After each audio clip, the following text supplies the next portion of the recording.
The chamber doors sealed behind me with a sound like a held breath being released, and every eye in that half-moon room turned to look at the only human standing on the floor. I did not choose to be there. Nobody asked me if I wanted to be there. That is the first thing you must understand about the Galactic Council. It does not ask, it assigns. My name is Ethan Cole, and 3 years ago I was a communications officer on Earth's first diplomatic vessel to leave our solar system. I thought that job would be the strangest thing I ever did. I was wrong. The strangest thing I ever did was walk into that chamber and listen to 7 alien species vote on whether my life and the lives of a dozen soldiers I had never met would be spent trying to stop a war that had already lasted longer than my entire country's history. The Vezhari delegate spoke first. His body was tall and thin, built like something that had evolved to run rather than fight, and his voice came out of a translator box in a tone that was flat and careful, the way people speak when they are trying very hard not to sound desperate. He said the border conflict with the Kolru Assembly had cost his people 400,000 lives in the last decade alone. He said neither side could win. He said neither side could stop. He said the two civilizations were locked together like two hands frozen around each other's throats, and that every attempt at peacekeeping by neutral council forces had failed because those forces were too careful, too diplomatic, too afraid of offending anyone to actually stop the killing. Then the Kolru delegate stood. Her people were shorter, broader, covered in something like pale gray scales that caught the chamber light. She did not disagree with the Vezhari delegate. That surprised me. I had expected an argument.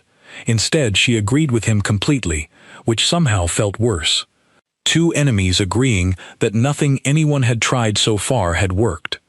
I sat in the human observer's seat beside my mentor, Ambassador Helen Whitmore, and I watched the debate unfold the way you watch weather roll in over open water, slow and enormous and impossible to stop. Helen had been humanity's senior representative to the Council for 6 years. She had gray hair she never bothered to dye, and a way of sitting perfectly still that made you feel like she was always one sentence away from saying something that would end your career. She had trained me for 8 months before they let me sit beside her in that chamber, and in all that time I had never seen her look worried. She looked worried now. "They're going to ask us," she said quietly, not looking at me.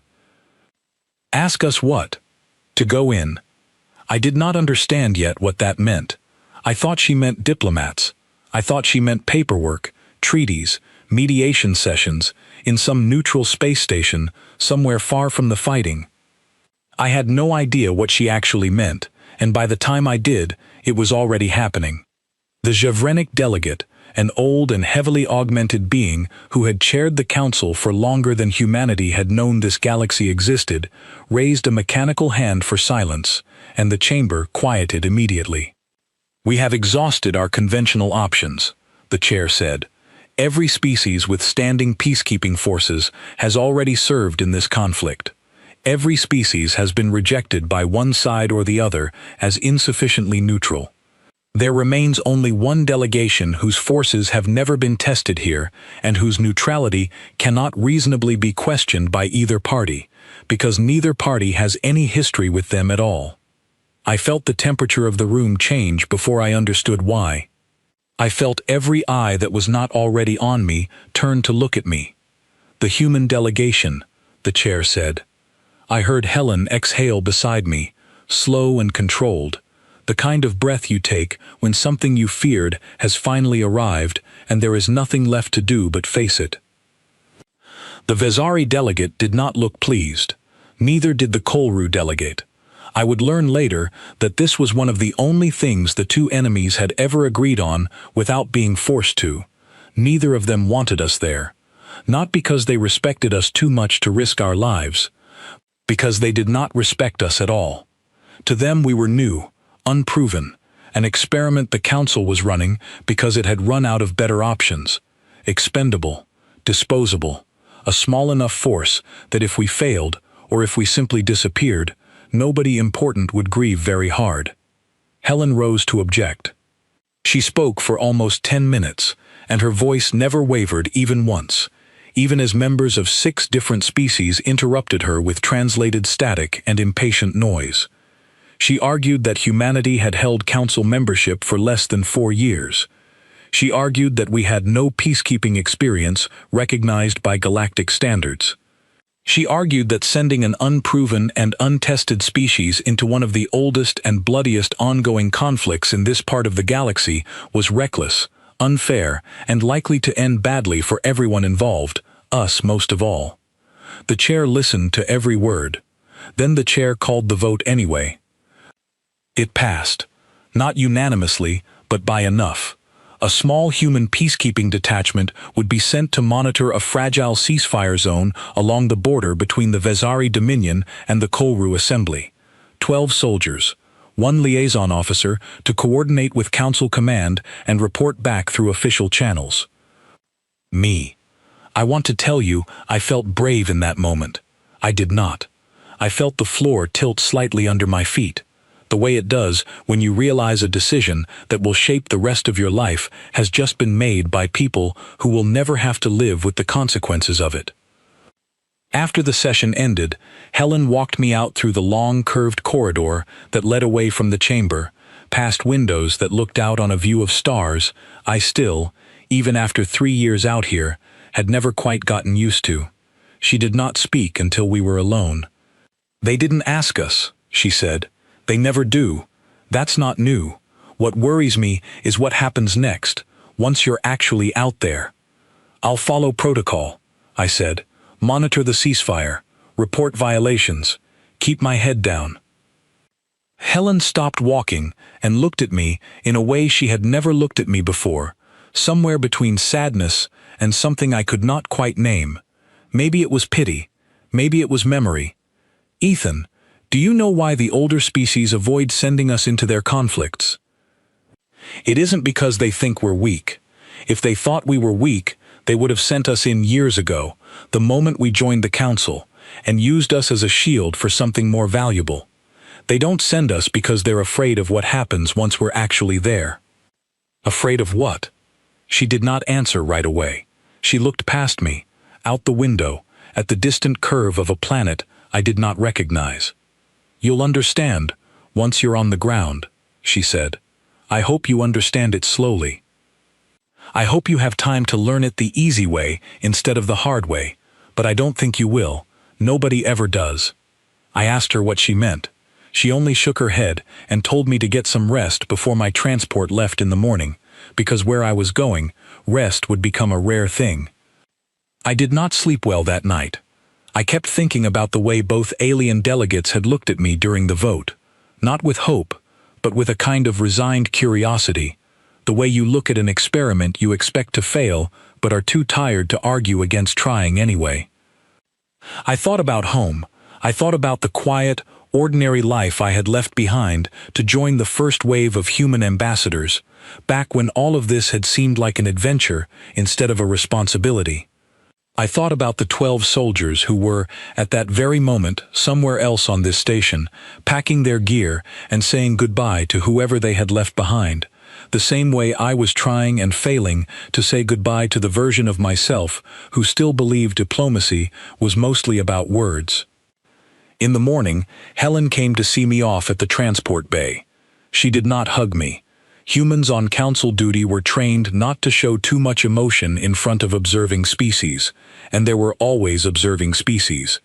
But she gripped my shoulder, hard, the way you grip something you are afraid might slip away from you. "Remember why the old species avoid getting us involved," she said. "You'll figure it out. Just try to bring everyone home when you do." I told her I would. I meant it. I had no idea yet how complicated a promise like that could become. The transport was small, fast, and mostly silent except for the low hum of the engine and the occasional check-in from the pilot, a quiet man named Daniel Voss who had flown supply runs along contested borders before and did not seem particularly nervous about this one, which somehow made me more nervous, not less. I spent most of the flight reviewing the files Council Command had sent over. The demilitarized zone we were being sent to sat along a narrow stretch of contested space between two Vezhari outposts and a chain of Kolru settlements. The ceasefire had technically held for 11 months, but the files were full of a word I would come to hate: incidents, skirmishes that were not quite battles, raids that were not quite invasions, deaths that were not quite acts of war, because both sides had agreed, on paper, not to call them that. I read through incident report after incident report, and somewhere around the 40th one, I finally understood the shape of what Helen had been trying to warn me about, even if I did not yet understand the size of it. Both sides were exhausted. Both sides were still fighting anyway, in small, deniable ways, because neither one trusted the other enough to stop first. The peacekeepers who had monitored the zone before us, drawn from 3 different council species over the years, had allowed this. Not out of weakness exactly, out of caution. Out of a careful, patient philosophy that said small violations were the price of avoiding a larger war, and that the job of a peacekeeper was to manage the conflict, not end it. I did not know yet that the 12 soldiers waiting for me at the DMZ came from a very different philosophy.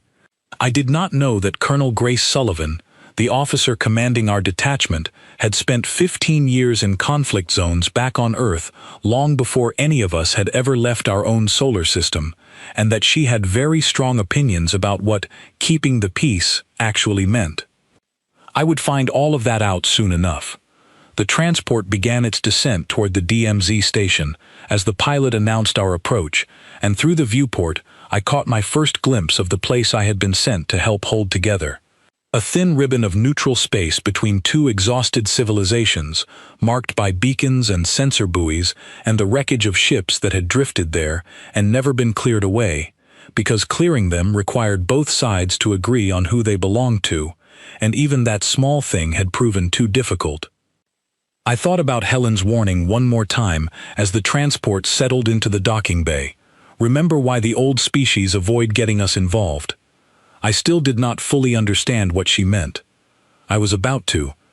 The first thing Colonel Grace Sullivan said to me when I stepped off the transport was not a greeting. It was a question. "You, the liaison?" I said yes. She looked at me for a long moment, the way you look at a piece of equipment you are not yet sure you can rely on, then nodded once, and turned to lead me through the station without another word. She was shorter than I expected, compact and solid, with close-cropped hair going gray at the temples and eyes that moved constantly, checking corners, checking distances, checking things I did not yet know to check. I would learn that she never fully stopped doing that, not even years later, not even somewhere safe. The DMZ station was smaller than I had imagined from the files. A single ring of modules bolted together around a central docking hub, built decades ago by some long-forgotten council engineering corps, and patched together ever since by whoever happened to be stationed there. Our detachment had claimed one wing of it, 12 soldiers, a small medical bay, a cramped operations room with sensor feeds covering the buffer zone on both sides, and a mess hall that smelled permanently of recycled coffee. Grace introduced me to the rest of the unit in about 90 seconds, moving down the line the way you would introduce a new hire to coworkers rather than a diplomat to a peacekeeping force. Lieutenant Marcus Bell ran logistics and communications. Sergeant Priya Nandan handled the sensor array and had, according to her file, the best eyes in the detachment for spotting a lie in a Vezhari energy signature. The rest were a mix of names I would spend the next few weeks learning properly, faces that would become as familiar to me as my own family, faces I would later have to write letters about. "Council mandate keeps us small," Grace said, walking me through the operations room. 12 soldiers, 1 liaison. They don't trust us with more than that yet. Frankly, I don't think they trust us with this many. "Why send us at all then?" I asked. She gave me a look I would come to recognize very well over the following months, somewhere between amusement and exhaustion. "Because we're new. Because neither side has any history with us to hold a grudge over.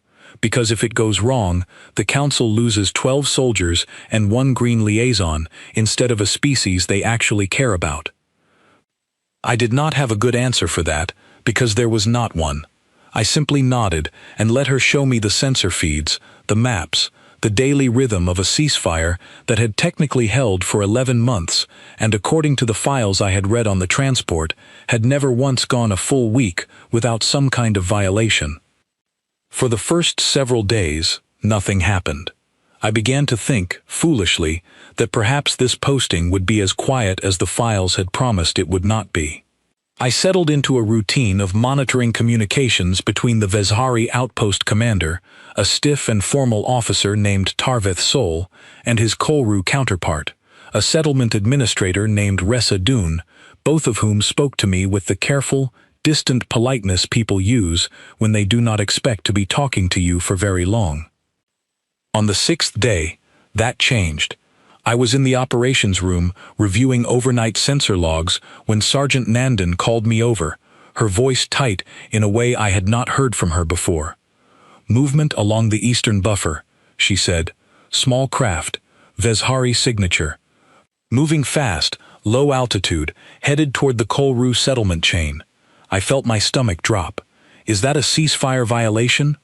"That's a raid," Grace said, appearing behind me so quietly I had not heard her arrive. Her voice had gone flat and hard, all the earlier dryness gone out of it. "Bell, get me a channel to Tarvith Sol right now." The next several minutes are still, even now, some of the clearest minutes I have ever lived through.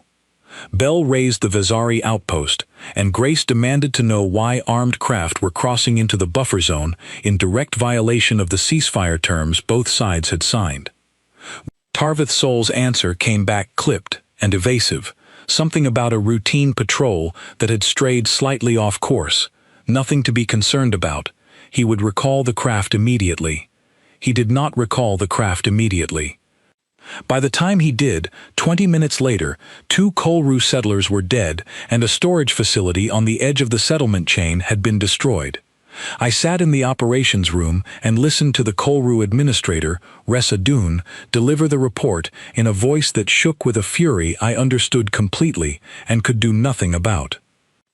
"I want to be honest with you about what I felt in that moment, because I think it matters. I did not feel calm.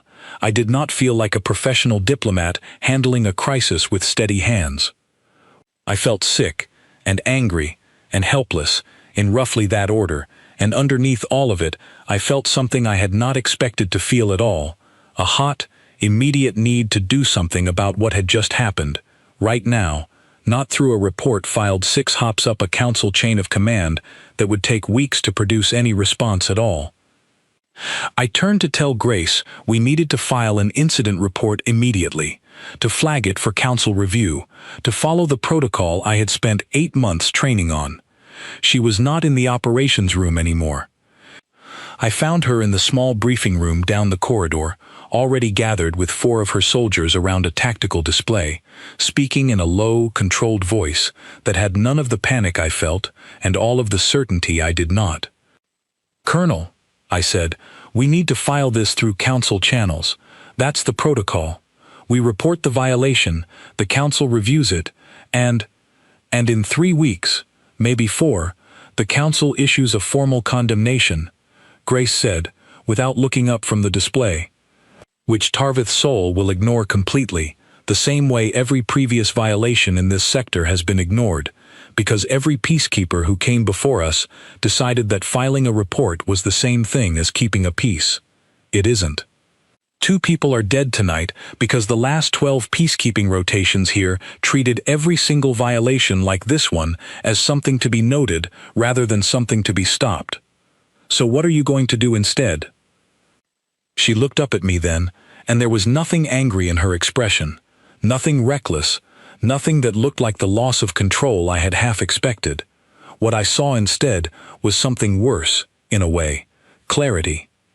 "I'm going to respond," she said, proportionally, immediately, in a way that makes it very clear to Tarvith Sol and everyone he answers to that the next time a raid crosses this buffer zone, it will cost him something he actually cares about losing. I asked her, more than once, whether she had the authority to do that without council approval. She told me, calmly, that our mandate was to keep the ceasefire, and that nothing in that mandate said we had to wait for permission to do it, only that we had to answer for the results afterward. I did not have a response to that which felt adequate at the time, and honestly, I am not sure I have one now, years later, even after everything that followed. What happened next took less than an hour to plan and less than 10 minutes to carry out. I will not pretend I understood every part of it as it unfolded, because much of it happened in the operations room and the launch bay while I stood at the edge of it, still holding a datapad full of council protocols that suddenly felt very far away from the reality in front of me. Grace did not send anyone toward the Kolru settlement chain, where the damage had already been done and where nothing we did could undo it. She sent a small, precise strike toward the exact Vezari patrol route that had launched the raid, timed for the moment their support craft would be returning to refuel, disabling 3 vessels without a single confirmed loss of life on either side, and destroying, very deliberately and very publicly, a fuel depot that had clearly been staged to support raids exactly like the one that had just happened. It was not a large action. Compared to the wars either side had fought against each other over the decades, it was almost nothing. But it was fast, it was exact, and it happened less than 2 hours after the initial violation, which was faster than any council peacekeeping response either side had ever seen in this sector. I remember standing in the operations room afterward, watching the sensor feeds go quiet, watching the Vezhari communications channel light up with what I would later learn was a mixture of confusion and alarm, and feeling something strange settle over me. Not comfort, exactly. Something closer to recognition, the way you finally understand a sentence you have been staring at for a long time without grasping its meaning. I understood, in that moment, one small piece of what Helen had been trying to warn me about back on the council station. Other species, when they took on peacekeeping duty, managed conflicts. They absorbed violations, filed reports, negotiated slowly, and treated the ceasefire itself as the goal, something to be protected gently and patiently, even if it meant looking away from the small cruelties that kept happening underneath it. We had just done something else entirely. We had treated the ceasefire not as something fragile to be protected from disruption, but as a line that had been drawn and that we intended to enforce, immediately and without apology, the moment anyone crossed it. Tarvith Sol contacted us less than an hour later, his voice no longer stiff and formal, but tight with something closer to shock. He wanted to know, in careful and roundabout diplomatic language, exactly what authority we believed we had to strike a sovereign Vezhari patrol route without council sanction. Grace answered him herself, standing beside me in the operations room, her voice level and calm in a way that somehow made the words land harder than if she had shouted them. "The same authority you used when you sent that patrol across the buffer line tonight," she said. "We were given a mandate to keep this ceasefire. We intend to keep it, for everyone, equally. The next raid that crosses this line, from either side, will cost exactly as much as this one did, or more." There was a long pause on the other end of the channel. I do not know what expression crossed Tarvith Sol's face in that silence, because I could not see him, but I could hear, in the careful way he ended the transmission, that something about how he understood us had just changed completely. I went to my quarters that night and did not sleep. I kept replaying the last several hours in my mind, the report of the deaths, the strike, the strange calm certainty in Grace's voice, and Helen's warning, finally starting to take on a shape I could almost hold in my hands. The old species avoided involving us in their conflicts, not because they thought we were too weak to help. They avoided it because they understood, in a way I was only beginning to understand myself, that once humans were given a line to hold, we did not treat holding it as a suggestion. I did not yet know how that single choice, made in less than an hour by a colonel who had seen enough violence in her own life to know exactly what she was doing, would ripple outward across the following months, reshaping not just this conflict, but the way an entire galaxy would come to think about what it meant to send humans in to keep the peace.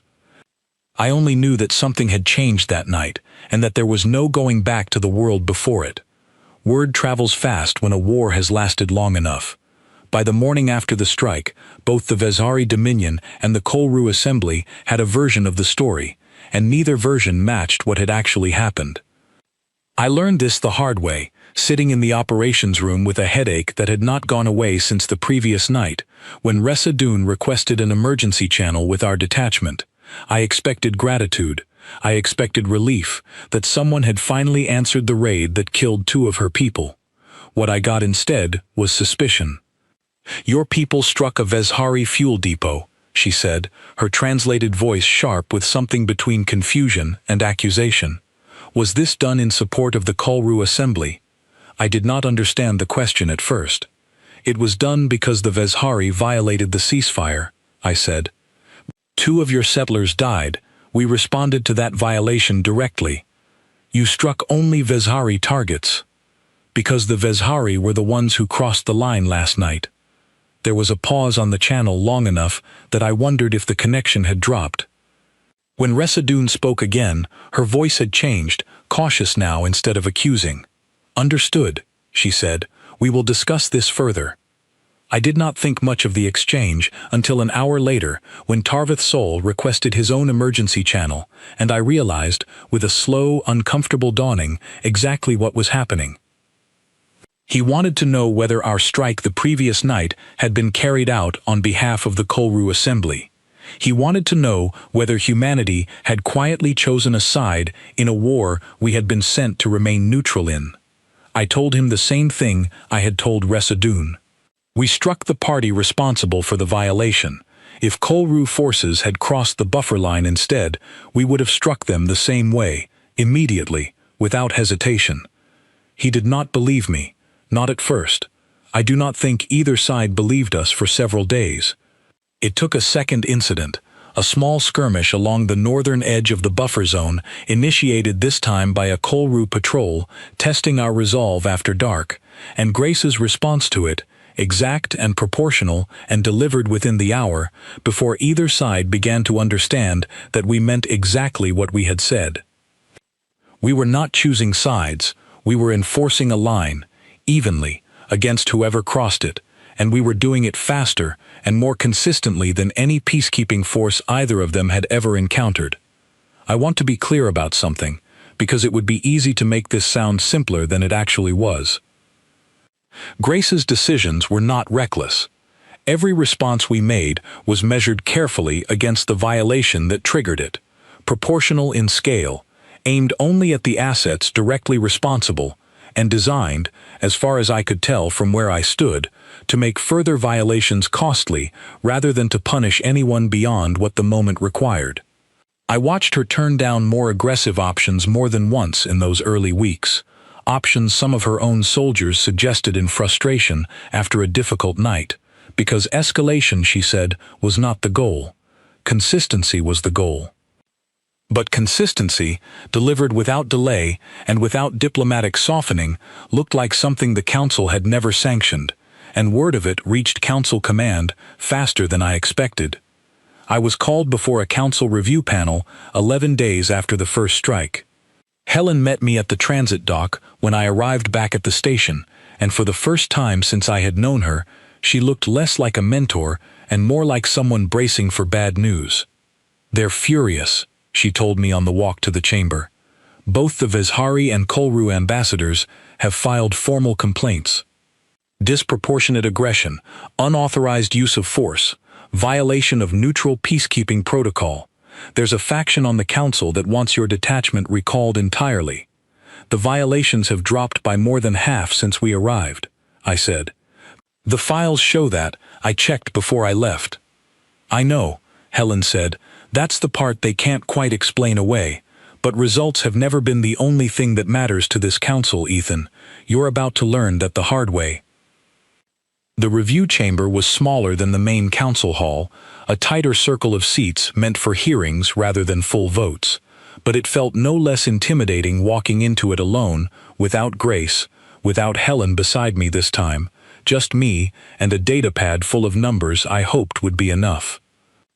The panel chair, A severe-looking Kolru elder named Vesa Thorn opened the hearing by reading a summary of the complaints filed against our detachment. Unauthorized strikes, disproportionate force, a pattern of behavior that, in her words, resembled retaliation more than peacekeeping. I was given the floor to respond, and I remember standing there for a moment longer than I should have, gathering the numbers in my head before I finally spoke. "I understand the concern," I said. "I want to address it directly, with data rather than argument." In the 11 months before our detachment arrived, this sector recorded an average of 4 ceasefire violations per week, with a combined casualty count across both sides of roughly 600 people over that period. In the 11 days since we arrived, there have been 2 violations. 2. Both were answered within 2 hours. There have been 0 further raids since the second response. 0 casualties on either side since that response was delivered. A murmur moved through the panel, translated into half a dozen languages at once, a sound like static rising and falling. "You call this disproportionate," I continued. I would ask the panel to consider what proportionate has actually meant in this conflict for the last several decades. It has meant absorbing violation after violation in the name of caution, while the underlying war ground on regardless, unresolved, costing lives every single week that no formal peace ever came close to stopping. Our approach has been different.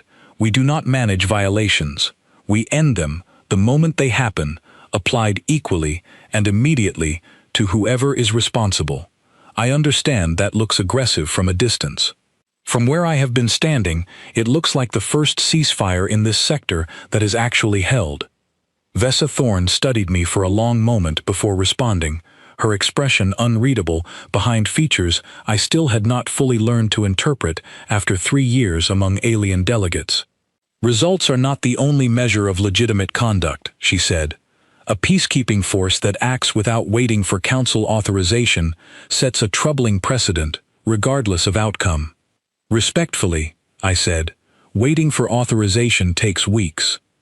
The Vezari patrol that killed 2 Kolru settlers 11 days ago would have been long gone, resupplied, and ready for its next raid by the time a council authorization came through. The choice we faced was not between an authorized response and an unauthorized one. It was between an immediate response and none at all. The hearing continued for almost 2 hours after that. I answered questions from delegates I recognized, and several I did not, defending decisions I had not personally made but had watched unfold close enough to understand completely.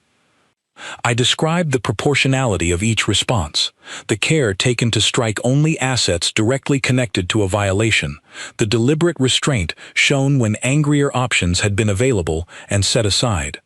I laid out, as clearly as I could, the philosophy Grace had explained to me that first night. The idea that a ceasefire only means something if crossing it actually costs something, immediately, every single time. What I did not expect, sitting through that hearing, was for the Vezari ambassador present in the chamber to eventually rise and speak, not in condemnation, but in something closer to reluctant acknowledgement. "I do not approve of the methods," the Vezari ambassador said, his translated voice careful and precise. "But I confirm the numbers the human liaison has presented. Since this detachment's arrival, violations along this section of the border have stopped almost entirely. I cannot recall the last time that has been true, in my lifetime or my predecessors." The Kolru representative present offered a similar, grudging confirmation moments later, and I remember feeling, for the first time since arriving on the council station days earlier, something loosened slightly in my chest. Not victory, not yet, but the beginning of it. The panel did not immediately clear us of wrongdoing. Vesa Thorn made it clear that our conduct remained under review, that the precedent troubled several members deeply, and that any further incidents involving force beyond strict proportionality would result in immediate recall of the entire detachment. But they did not recall us that day. They allowed us to return to the DMZ station with a warning attached, and I understood, walking out of that chamber, that the warning was the closest thing to approval this particular council was ever likely to give us. Helen was waiting outside when the hearing ended. She did not say anything at first, just studied my face the way she had studied it the night before I left for the DMZ, searching for something. "You did well in there," she said finally. "They almost recalled us." "They didn't, though, and that matters more than you know." She started walking, and I fell into step beside her. "I told you the old species avoid getting you involved because they're afraid of what happens once you actually are. This is part of what I meant. You didn't just stop a war from getting worse out there. You showed an entire council chamber a version of peacekeeping they've never had to reckon with before. Immediate, consistent, answered to nobody's patience but your own sense of what's right. Is that a good thing?" Helen was quiet for a moment. "I think it might be the most dangerous thing to happen to this council in a very long time," she said. "Dangerous for the people who've built careers managing conflicts that never actually end. Dangerous for anyone who's grown comfortable with peace that only ever half holds." She glanced sideways at me. "I don't think it's dangerous for the people your detachment is actually protecting, though.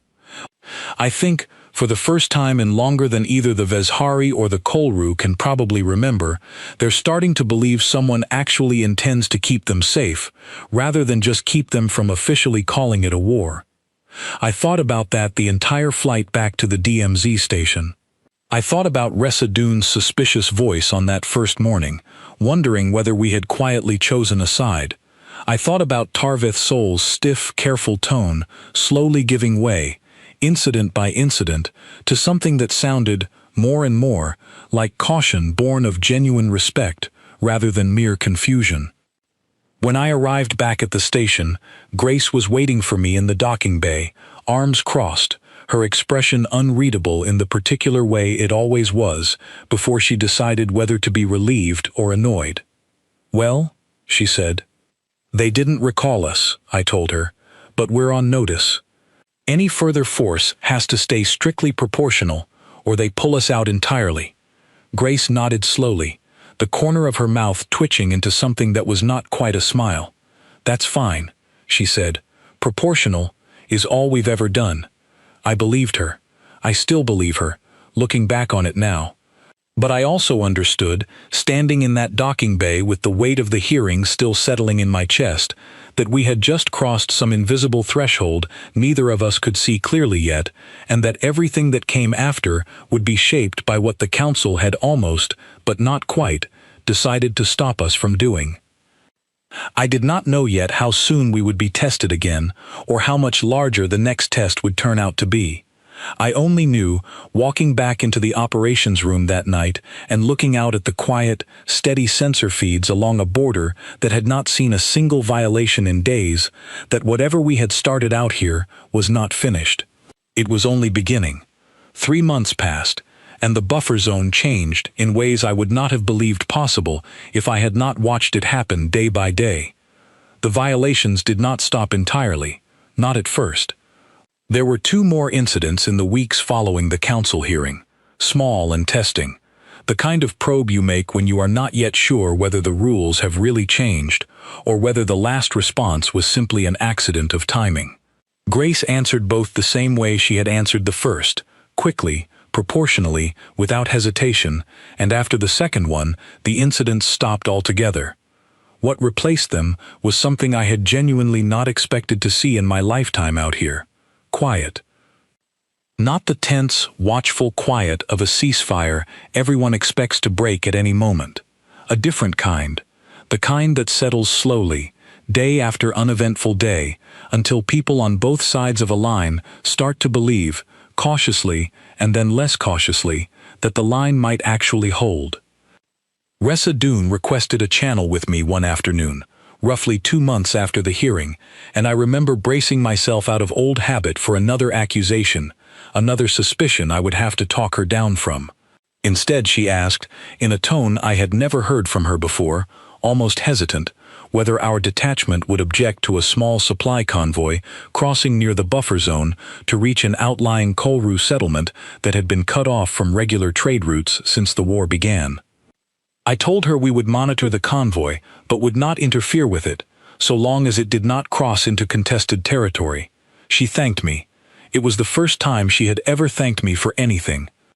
Word of that small exchange apparently traveled, because within a week, Tarvith Sol requested something similar, a Vezari trade vessel hoping to pass near the buffer zone to reach a mining outpost that had been effectively cut off from supply for over a year. I gave him the same answer I had given Resadun. He accepted it with far less suspicion than he would have shown 3 months earlier. I began to understand, watching these small requests accumulate, that something larger than a simple ceasefire had taken root out here. Both sides had spent so many years assuming that any pause in the fighting was temporary, a breath taken before the next round, that they had built their entire way of living around that assumption. Supply routes rerouted around danger, settlements built defensively instead of practically. Trade abandoned rather than risked, and slowly, cautiously, incident by incident of nothing happening, that assumption was beginning to crack. Grace noticed it too, though she was far less sentimental about it than I was. She noticed it in sensor patterns, in patrol routes that grew less aggressive, in communications between Vezari and Kolru, outposts that Sergeant Nandan intercepted and flagged, not as threats, but as something closer to coordination. "They're talking to each other," Nandan told us one evening in the operations room, sounding almost disbelieving as she said it. "Not through us, directly, working out a shared patrol schedule near the western edge of the buffer zone so neither side's routine movements get mistaken for a violation." I remember Grace studying that report for a long time before she finally spoke. "That's the job done properly," she said, "not us holding a line between two enemies forever, them learning they don't need us standing there quite so hard anymore." I did not fully appreciate, at the time, how rare that outcome was in this part of the galaxy. I learned it slowly over the following weeks, as word of the DMZ's stability spread through council channels, and other species facing their own long, grinding conflicts began, quietly at first, and then less quietly, to ask questions about how we had done it. Helen relayed some of those inquiries to me during our regular check-ins. A species called the Orenthi, locked in a resource dispute with a neighboring system, wanted to know whether a human detachment might be available to monitor their own fragile ceasefire. A group of independent trade colonies caught between two larger powers wanted the same. Even members of the council who had voted against sending us here in the first place began asking, carefully, almost reluctantly, what exactly our detachment had done differently. Not everyone was pleased by the attention. Helen told me, during one of those calls, that several older council members had grown visibly uncomfortable with the idea of human peacekeeping methods spreading beyond this single, isolated buffer zone. "There's a difference," she said, "between quietly succeeding somewhere far away and becoming a model other species start asking to copy. The first is tolerable. The second starts to look like influence, and influence is the one thing this council has never been comfortable handing to a species this new." I did not think much about that warning at the time. I was too caught up in watching something genuinely good take shape in front of me, something I had helped build, even if I had not been the one making the hardest decisions. I watched supply convoys start moving more freely. I watched Resadun and Tarvith Sol, who had never once spoken directly to each other in all the months I had been monitoring this zone, exchange their first cautious, formal communication, coordinating a joint effort to clear the drifting wreckage that had marked this border for years, wreckage neither side had ever agreed to remove alone. I thought, for a brief and foolish stretch of time, that the hardest part of this posting was behind us. I was wrong, and the reminder came the way these things always seem to come, sudden, and from a direction none of us had been watching closely enough. It happened on a quiet evening, almost 4 months into our posting, the kind of evening that had become ordinary enough that I had stopped bracing for bad news every time Sergeant Nandan's voice sharpened over the comm. This time, it sharpened anyway, and I felt the old, familiar drop in my stomach return immediately. "Unidentified craft," she said. "Multiple signatures, small and fast, converging on the outlying Kolru settlement near the southern edge of the buffer zone. Not Vezhari, not Kolru either, as far as I can tell. These don't match anything in our database. Grace was already moving toward the operations room before Nandan finished speaking. I followed close behind, my heart pounding in a way that had become far too familiar for someone who had signed up, technically, as a diplomatic liaison rather than a soldier. "Talk to me," Grace said, sliding into position beside Nandan's console. "They're not broadcasting any identification," Nandan said. "Weapon signatures active. They're closing fast on the settlement's outer perimeter. This isn't a patrol. This is a strike." I understood, watching the sensor readout, exactly what we were looking at. Raiders. Opportunists, most likely, drawn by the exact stability we had spent months building, betting that a settlement sitting inside a supposedly secure buffer zone would be poorly defended, an easy target, precisely because the war that once protected it through mutual vigilance had finally quieted down. "That's not our fight," I heard myself say, the old training rising up automatically, even as something in me already recoiled from the words. "That's an attack on a Kolru settlement by an unaffiliated third party. Our mandate covers the ceasefire between the Vezhari and the Kolru specifically. This falls outside." "Ethan." Grace did not raise her voice, but it cut through mine cleanly anyway. "There are civilians on that settlement. If we wait for a mandate review to tell us whether this counts, they'll be dead before the council even finishes reading the request." I did not have an answer for that. I am not sure, even now, that there was a good answer to give. Grace was already issuing orders before I fully processed what was happening, her voice calm and rapid, sending 2 craft toward the settlement's perimeter, coordinating with Nandan to establish exactly what they were facing, pulling up defensive schematics of the settlement itself that our detachment had, almost as an afterthought during the quieter months, taken the time to study. "Colonel," I said, "this is outside our authorized mandate. If we intervene, and the Council decides it counts as unauthorized force outside our jurisdiction, then they can recall us after," Grace said, not looking away from the display.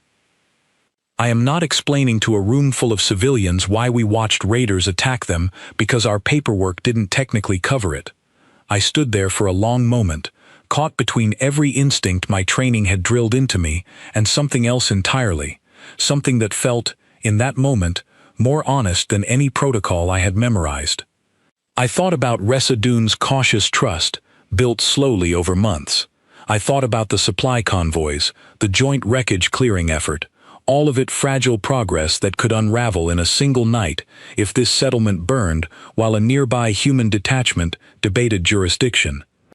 "What do you need from me?" I said finally. Grace glanced at me, just for a second, something like approval flickering across her face before she turned back to the display. "Keep the council channel open. Someone's going to need to explain this to them eventually. Might as well be the person who's actually good at it." What followed was the fastest, tensest hour I had experienced since arriving at the DMZ, and I will not pretend I remember every detail of it with perfect clarity, because much of it happened faster than my mind could fully process at the time. Our 2 craft reached the settlement's perimeter within minutes, engaging the raiding vessels before they could complete their approach, driving them back from the settlement's outer defenses through a combination of speed and coordinated fire that I understood, even watching it secondhand through sensor feeds, represented months of quiet training I had not fully appreciated until I saw it used in earnest. The raiders had not expected resistance. That much became clear within the first several minutes, as their formation broke apart, their coordinated approach collapsing into a scattered retreat the moment it became obvious this settlement was not the easy target they had assumed it would be. Within 40 minutes, the raiding force had been driven off entirely, several of their craft disabled and left drifting for later recovery, the rest scattering back toward whatever unclaimed space they had come from. Not a single settlement structure had been lost. Not a single Kolru civilian had been harmed. I sat in the operations room afterward, the adrenaline slowly draining out of me, replaced by a kind of shaking exhaustion I had not felt since the very first violation, months earlier. And I thought about how strange it was that the moment which would end up defining this posting more than any other had come not from the war we were sent to police, but from an attack that fell, technically, entirely outside our official mandate. Ressa Dune contacted us less than an hour later. I braced myself, once again out of old habit, for suspicion, for questions about our authority to act. Instead, her voice, when it came through, carried something I had never heard from her before in all our months of careful, formal exchanges. "You had no obligation to respond," she said. "This attack was not part of the conflict your mandate covers." "There were civilians in danger," I said. That was enough. There was a long pause before she spoke again. "I understand now," she said quietly, "why the other species speak of your people the way they do."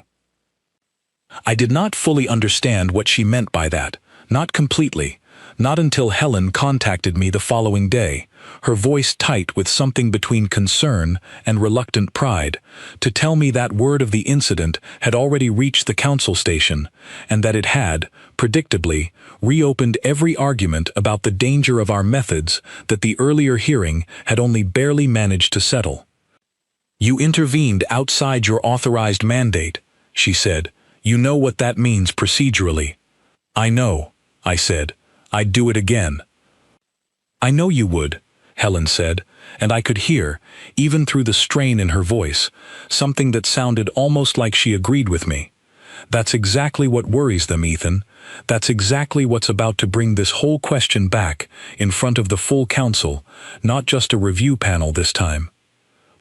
I looked out at the quiet buffer zone through the operations room viewport, at the settlement we had just saved sitting intact and untouched in the dark, and I thought, not for the first time since arriving here, about Helen's warning on the day I left the council station.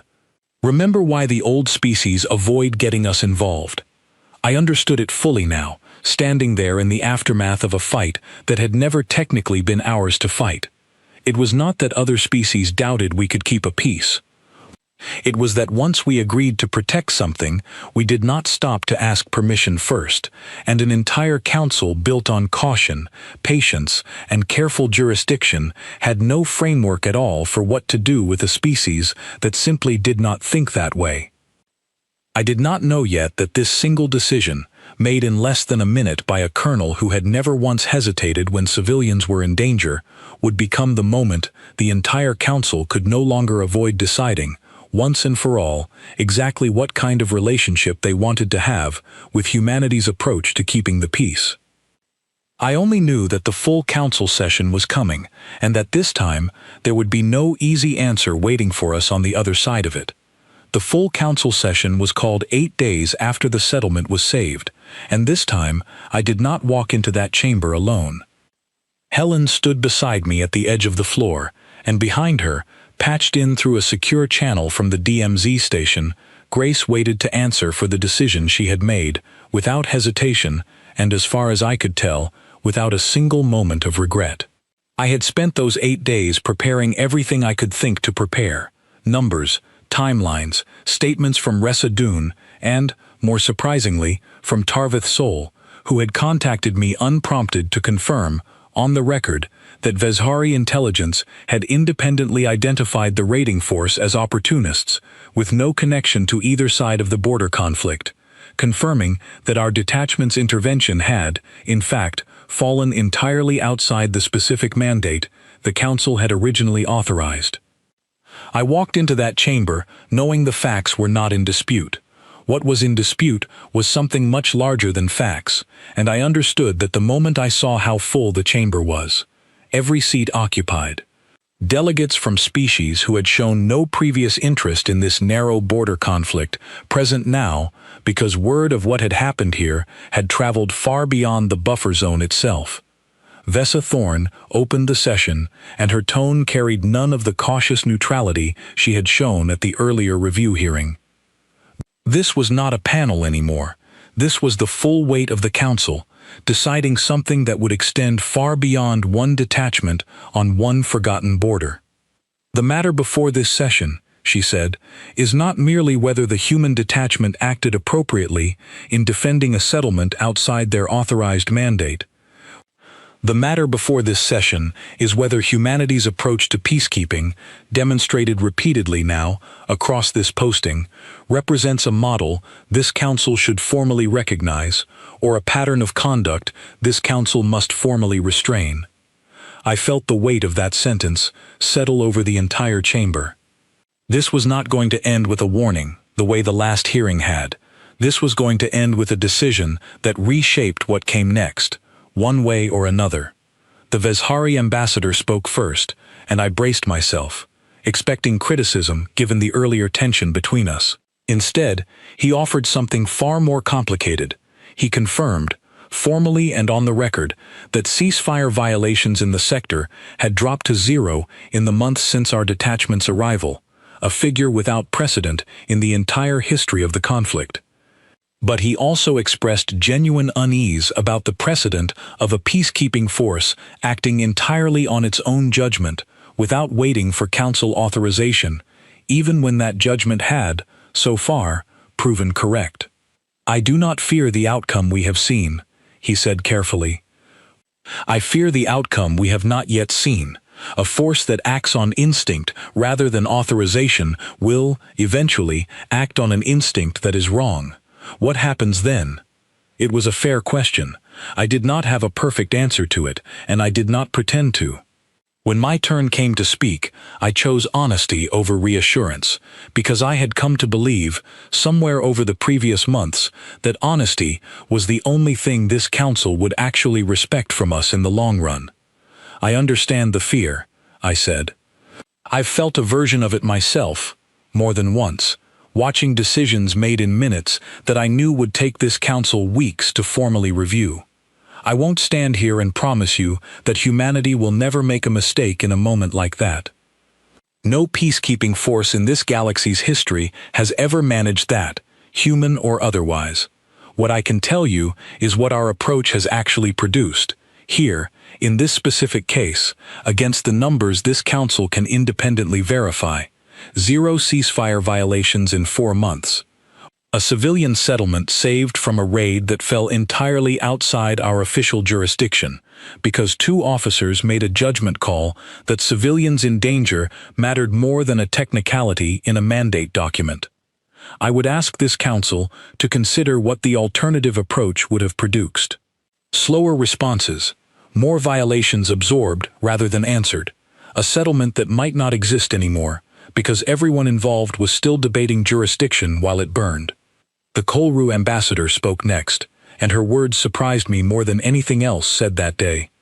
She described, in careful detail, decades of peacekeeping arrangements her people had endured, forces from 6 different species rotating through this exact border over the years, each one operating with a caution she now understood, for the first time, had itself been a kind of quiet failure. Peace managed indefinitely, she said, was not the same thing as peace achieved, and for the first time in longer than her own lifetime, her people had begun to believe the second one might actually be possible. "I did not want humans here," she admitted, and I watched a ripple move through the chamber at the honesty of it. None of us did. We assumed a young, unproven species would be unreliable, perhaps even dangerous, given command over a conflict this old and this complicated. I was wrong. Not about the danger. There is danger in how they operate, but I was wrong about what kind of danger it actually is. It is not danger to my people. It is danger to whoever chooses to threaten my people, delivered faster and more consistently than any force we have ever worked with before. The debate continued for hours after that, delegates rising and sitting in turn, arguments for formal recognition of human peacekeeping methods clashing against arguments for strict new limitations on how and when human forces could be deployed without explicit prior authorization. I listened to all of it, standing at the edge of the chamber floor, and somewhere in the middle of that long afternoon, I found myself thinking not about protocols or mandates, but about the very first conversation Grace and I had ever had in that operations room, the night of the first violation, when I had asked her, nervously, whether she had the authority to respond the way she wanted to respond. I understood now, in a way I had not fully understood then, that the question had never really been about authority. It had been about philosophy. Other species, shaped by centuries of careful diplomatic tradition, approached conflict the way a doctor approaches a chronic illness, something to be managed patiently, treated gently, kept from getting dramatically worse, while accepting that it might never fully go away. We had approached it the way you approach a fire in your own home, not something to be managed. Something to be put out, immediately, completely, by whoever happens to be standing closest to it when it starts. When the session finally reached its closing arguments, Vessa Thorne called on me one final time, and I understood, standing there, that whatever I said next would likely be remembered longer than anything I had said in the hours before it.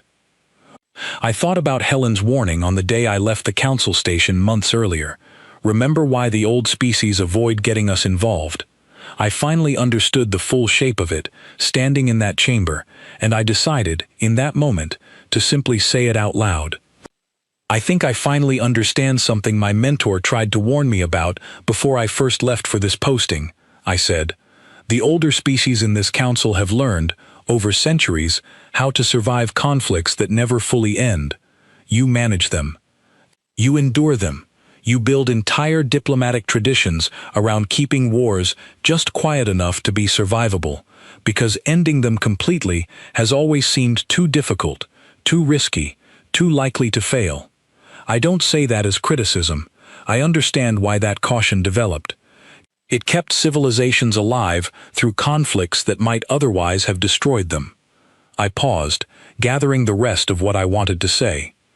Humanity hasn't had time to develop that same patience, I continued.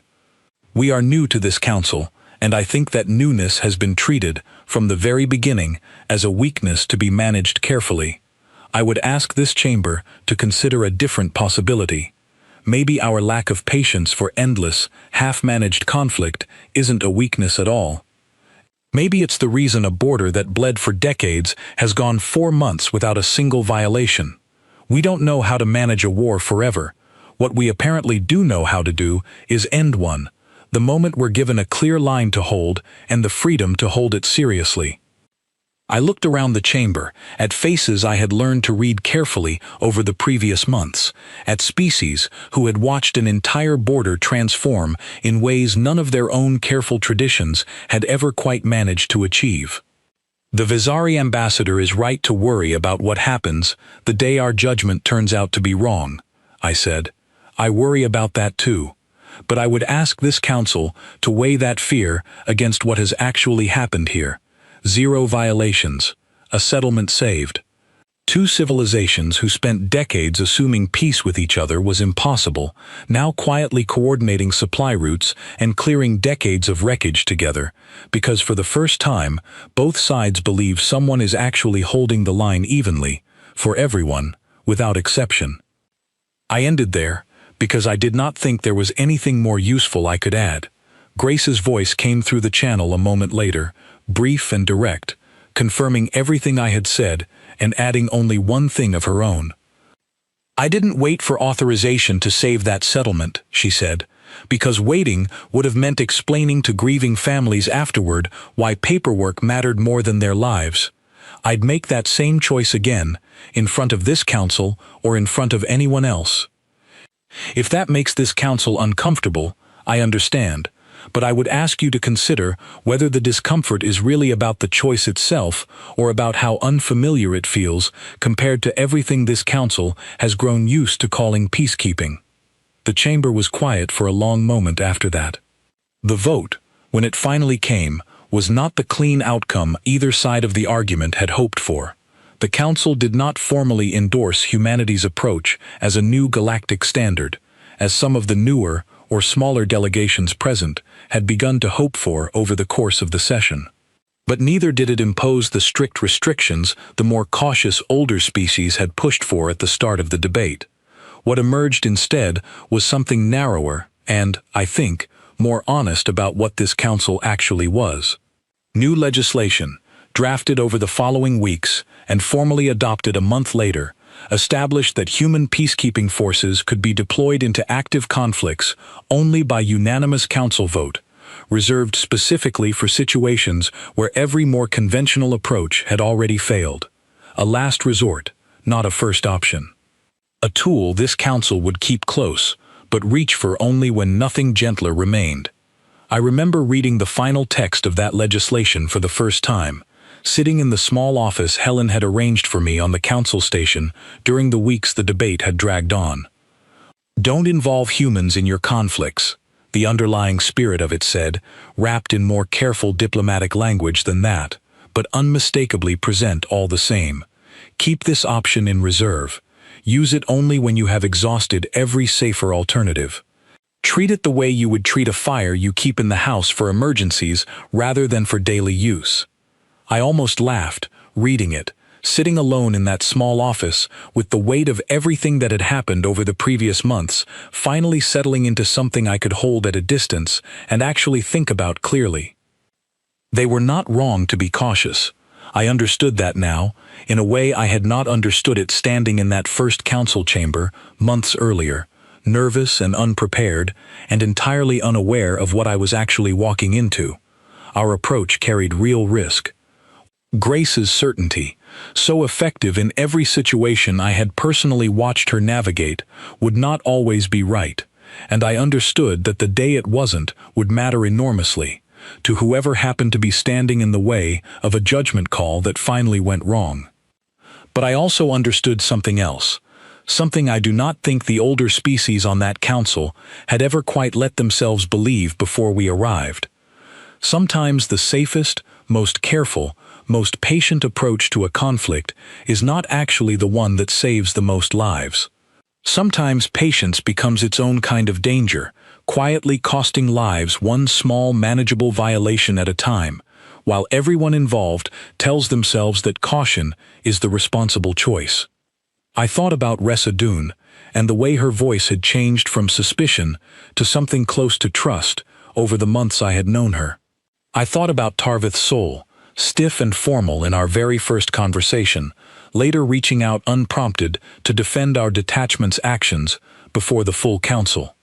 I thought about a settlement still standing, full of people who would never fully know how close they had come to losing everything on a quiet evening that fell, technically, entirely outside our mandate.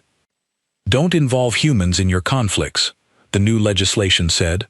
I understood, finally, exactly why that instinct existed, and I understood that it was not really about doubting us at all.